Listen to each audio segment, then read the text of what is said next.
And on to news from poll-bound Manipur now. An office inauguration cum flag hoisting ceremony was held today for the Congress candidate of Manipur's Henglep Assembly Constituency.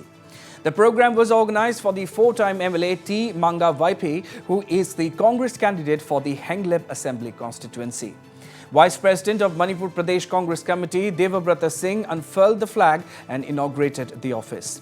Talking to our colleague M.K. Henry, the Manipur Congress Vice President highlighted some of the important points from the Congress Party's manifesto for the upcoming Manipur Assembly elections.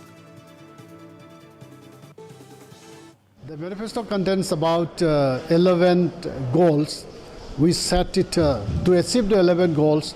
We have 30 other promises which performance will ensure the achievement of the 11 goals.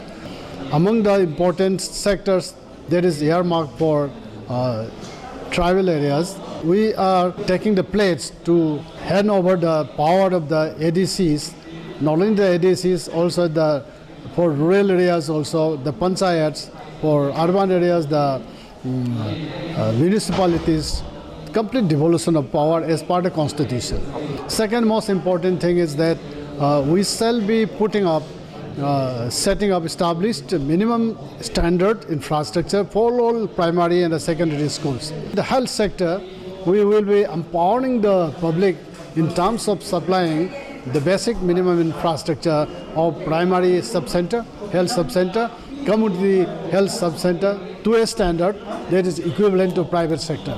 The greatest development that we declare of achieving is the mountain economy, which will integrate all forms of development into one phrase. The most important point of this mountain economy is to keep up the sustainability in the mountain areas.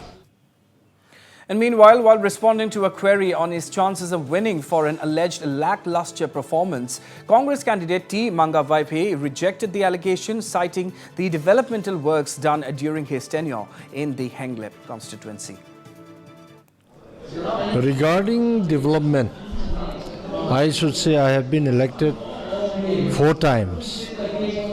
And there is lots of development in Henglep. For example, when I was first elected, there is no electricity in Henglep, and there is no subdivision office. So now if you go to Henglep, you will see subdivisional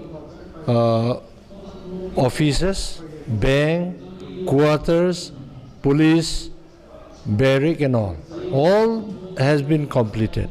You can see that there is one mini stadium in Henglep headquarters.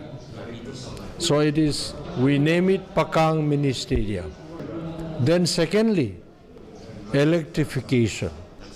There is no electrification earlier. And now all the villages in the remote areas are electrified while I was as a serving MLA.